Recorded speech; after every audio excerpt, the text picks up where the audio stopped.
The same little girl I had raised alone after her mother died. The girl I worked 18-hour shifts for. The girl I trusted more than anyone was planning to steal everything I spent my life building. Victor slowly opened the fitting room door, just enough so I could hear more. Daniel kept talking. "Your dad is too emotional.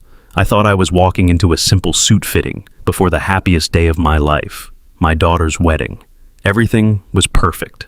3 days before my daughter Emily's wedding, I decided to handle one final task. I needed the perfect suit. My daughter had always joked that I cared more about work than style, so I wanted to surprise her by looking better than I ever had before. I drove to the most expensive tailor shop downtown, a place known for dressing celebrities and politicians.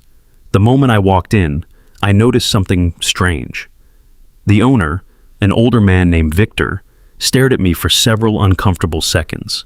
His face turned pale, almost nervous. At first, I thought maybe he recognized me from somewhere, but I had never met him before. I smiled and introduced myself. The second I said my last name, everything changed. His hands started shaking. Without explaining anything, he quickly walked around the counter, grabbed my arm, and rushed me toward a fitting room in the back. Before I could protest, he shut the door and leaned close enough for me to hear him whisper, "There are things happening around you that you don't know about.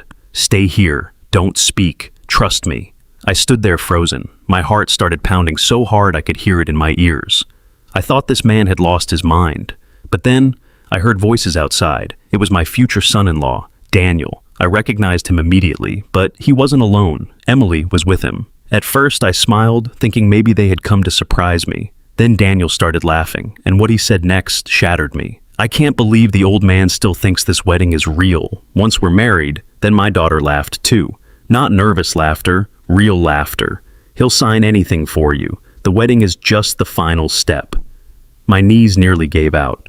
Victor whispered that he overheard them earlier discussing bank documents and realized something was wrong when he heard my name. That was why he hit me. I stayed silent, but inside me, every eye turned toward me. Emily looked confused. Daniel looked irritated. I slowly walked to the front, holding a folder in my hand. I connected my phone to the giant projector screen behind them. Suddenly, the entire ballroom heard the recording Victor helped me capture that day inside the suit shop. Daniel's voice echoed through the hall. "Once we get the inheritance, we disappear." Then Emily's laughter followed. The room exploded into gasps. Daniel's parents looked horrified. Guests started standing. Emily's face lost all color. She screamed that it wasn't what it sounded like, but it was too late. I calmly removed the envelope from the folder and handed it to her. Inside were legal papers. I had removed her from every inheritance account, every property title, every trust fund, everything. Years of sacrifice erased in one signature. Daniel tried to approach me, furious. Security dragged him out. Emily dropped to her knees, crying harder than I had ever seen. But for the first time in my life, I felt nothing. Not anger, not sadness, just silence. That day I learned the hardest lesson of my life. Betrayal hurts most when it comes from the people you would die for.